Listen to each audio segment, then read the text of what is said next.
Ikhwan dan akhwat yang semoga Allah rahmati dan Allah berkahi. Sesungguhnya cinta bukan hanya cinta.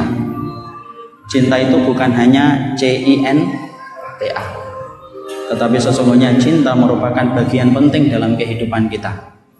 Syekhul Islam Ibnu Taimiyah mengatakan di dalam Majmu' Fatawa, dinukil oleh Syekh Shalih Fauzan dalam kitabnya Kitab Tauhid, hati manusia itu tidak akan sempurna sampai dia mengumpulkan 3 komponen penting. 1, khauf, bahwasanya hati harus senantiasa takut kepada Allah. 2, roja, bahwasanya kita berharap kepada Allah atas rahmatnya dan ampunannya. Dan yang ketiga, mahabbah, bahwasanya kita ingin mendapatkan cinta dalam kehidupan kita ketika kita dicintai oleh Allah.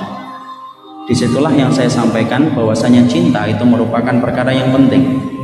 Makanya sampai Rasulullah di antara untaian doa yang beliau panjatkan kepada Allah bukan hanya meminta surga, bukan hanya meminta dijauhkan dari fitnah, dan bukan hanya pula ketika beliau meminta dijauhkan dari neraka, tapi di antara doa yang dipanjatkan oleh Nabi ketika Nabi meminta kekuatan 3 cinta yang terukir dalam doa yang indah ketika beliau menyebutkan apa 3 cinta yang diminta oleh Nabi. Ketika beliau mengatakan, Allahumma inni as'aluka hubbaka wa hubba man yuhibbuka wa hubba amalin yuqarribuni ila hubbika.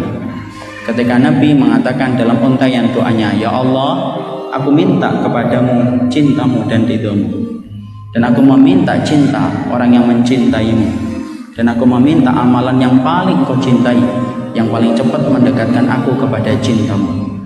Di situ kita paham cintanya Allah itu penting. Cinta orang yang mencintai Allah ketika antum bergandengan tangan dengan orang yang mencintai Allah dan menuju kepada akhiratnya penting. Dan ada yang ketiga, cinta kepada amal yang paling dicintai oleh Allah itu penting. Karena sesungguhnya barang siapa yang disibukkan dengan amal yang paling Allah cintai, menjadikan antum lebih mudah dicintai oleh Allah ketika antum dimudahkan beramal pada perkara-perkara yang besar prioritasnya di hadapan Allah. Karena kita khawatir kalau kita tidak menyebutkan doa ini, kita akan disibukkan oleh setan.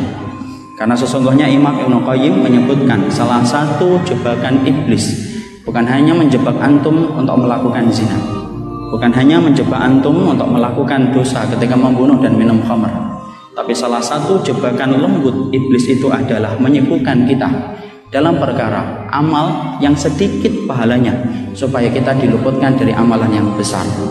Makanya inilah yang menjadikan kita memahami Rasul, paham umurnya terbatas, dan kita terkadang ketika beribadah kepada Allah kita banyak hambatannya. Makanya kita meminta sama dengan apa yang diminta oleh Rasul, minta kepada Nabi, minta kepada Allah supaya kita dimudahkan beramal dengan amalan yang paling dicintai oleh Allah, supaya dengan amalan itu menjadikan kita cepat dicintai dan diridhai oleh Allah ketika kita melakukan itu dalam kehidupan kita.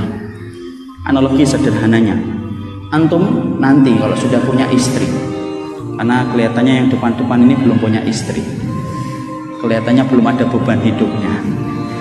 Antum kalau kemudian nanti punya istri, kalau kemudian antum dimasakkan oleh istri antum, tetapi masakan istri antum bukan masakan yang antum senangi, biasanya antum akan biasa ketika antum mengucapkan terima kasih.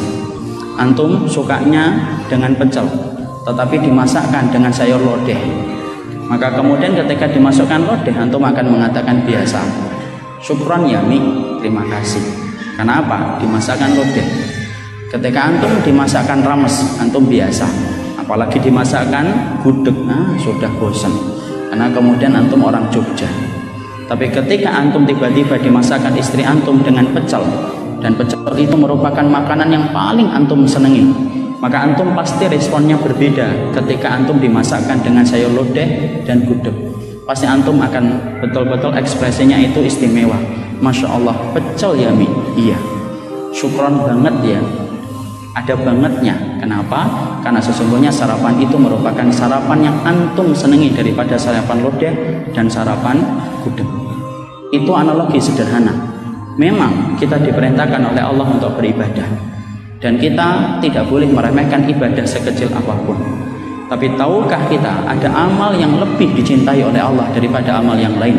Di mana kita harus paham tentang perkara itu supaya kita lebih mudah untuk dicintai oleh Allah. Karena barang siapa yang telah menyibukkan dirinya dengan perkara-perkara besar di hadapan Allah, maka dialah yang berpeluang besar untuk dicintai dan diridhai oleh Allah dalam kehidupan.